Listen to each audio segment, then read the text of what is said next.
हाँ जी, नमस्कार दोस्तों। धूम स्टडी पॉइंट में आपका स्वागत है। इलेक्ट्रिकल से रिलेटेड इंटरव्यू में पूछे जाने वाले क्वेश्चन चल रहे हैं। चलिए जान लेते हैं कौन सा क्वेश्चन है। क्वेश्चन नंबर 1, फेज सीक्वेंस क्या होता है? चलिए इसके बारे में जान लेते हैं। फेज सीक्वेंस का अर्थ 3 फेज एसी अल्टरनेटिंग RYB का क्रम फेज सीक्वेंस पर निर्धारित करता है कि इन तीनों फेजों के वोल्टेज वेवफॉर्म एक दूसरे के सापेक्ष कैसे फेसिंग होते हैं। फेज सीक्वेंस को कैसे जांचें, चलिए इसके बारे में जान लेते हैं। इनका उपयोग करके 3 फेज विद्युत प्रणाली में फेज सीक्वेंस की जांच की जाती है। कुछ मल्टीमीटर से भी फेज सीक्वेंस जांचने की सुविधा होती है।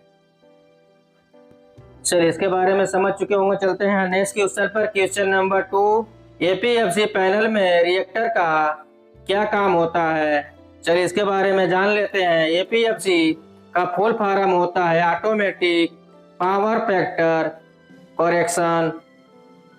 पैनल में रिएक्टर का काम पैनल के अंदर पावर फैक्टर को सही करने के दौरान संभावित हार्मोनिक डिस्टॉर्शन को कम करना होता है। रिएक्टर इंडक्टिव लोड की तरह कार्य करता है और सिस्टम में उत्पन्न हार्मोनिक्स को फिल्टर करता है, जिससे एपीएफसी पैनल की कार्यक्षमता बढ़ती है और पावर क्वालिटी बेहतर होती है। इससे बेहतर उद्देश्य सिस्टम की स्थिरता और दक्षता को बनाए रखना। चलिए इसके बारे में समझ चुके होंगे। चलते हैं नेक्स्ट क्वेश्चन पर। क्वेश्चन नंबर 3, न्यूट्रल को ग्राउंडिंग क्यों करते हैं? सेफ्टी। ट्रांसफार्मर न्यूट्रल को ग्राउंडिंग करने से सिस्टम में किसी भी फॉल्ट या शॉर्ट सर्किट की स्थिति में सुरक्षित करंट पथ प्रदान होता है। यह करंट को सीधे जमीन में भेज देता है, जिससे उपकरण और व्यक्ति सुरक्षित रहते हैं। Over voltage protection. चलिए इसके बारे में जान लेते हैं। ग्राउंडिंग ट्रांसफार्मर को अचानक वोल्टेज स्पाइक्स जैसे कि बिजली गिरने या अन्य प्रकार की विद्युत गड़बड़ियों से बचाती है। यह उपकरणों को डैमेज से बचाने में मदद करता है।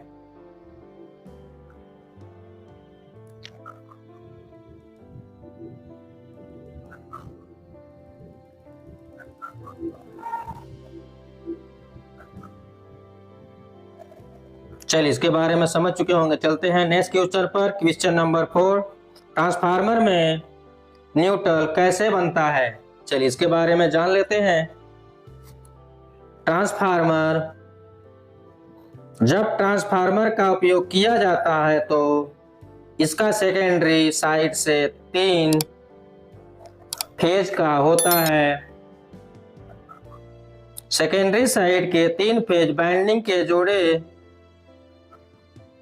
को एक समान बिंदु से, जिसे न्यूट्रल पॉइंट कहते हैं,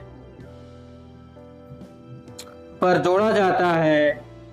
इससे ग्राउंड से जोड़कर न्यूट्रल तार बनाया जाता है।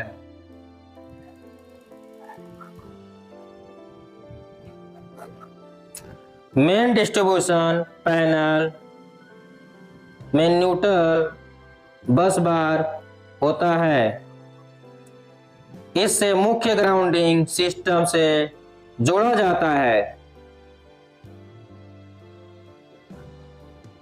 इस न्यूट्रल बस बार में न्यूट्रल तार डिफरेंट सर्किटों में भेजा जाता है, जिससे इलेक्ट्रिकल एप्लीकेशन को ऑपरेशन के लिए आवश्यक रिटर्न पथ मिलता है।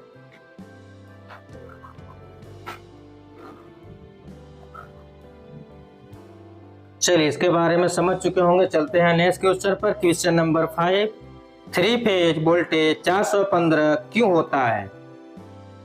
चलिए इसके बारे में जान लेते हैं। 3 फेज सिस्टम में 415 का उपयोग क्यों किया जाता है? इसके पीछे कई तकनीकी और प्रैक्टिकल कारण हैं। यहाँ रिलेटेड डिस्क्रिप्शन दिया गया है। नंबर 1, 415 वोल्टेज का उपयोग। 415 वोल्ट का उपयोग इसलिए किया जाता है क्योंकि यह 3 step system phase two phase voltage है। लीच स्टेप का वोल्टेज 240 वोल्ट होता है। जब इसे न्यूट्रल से मापा जाता है, इन 3 स्टेप के बीच के वोल्टेज के अंतर 415 वोल्ट होता है। Number 2, high efficiency.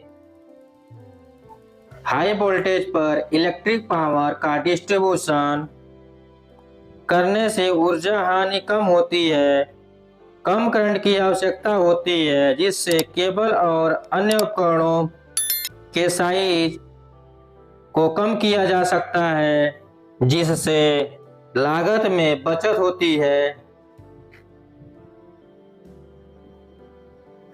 Number 3, balance of power supply. चलिए इसके बारे में जान लेते हैं। 3 फेज सप्लाई इलेक्ट्रिसिटी भार को बैलेंस करती है, जिससे फेज में वोल्टेज ड्रॉप और इलेक्ट्रिसिटी हानि कम होती है। इससे सिस्टम की स्टेबिलिटी और रिलेटिविटी बढ़ती है। Number 4, security. 415 वोल्ट का वोल्टेज स्तर मानव सुरक्षा मानकों के अनुसार उपयुक्त माना गया है। यह अत्यधिक उच्च नहीं है, जिसे संभाला और इसे उपयोग करना रिलेबिलिटी बनता है। चलिए इसके बारे में समझ चुके होंगे। वीडियो अच्छा लगे तो लाइक एंड सब्सक्राइब जरूर करें।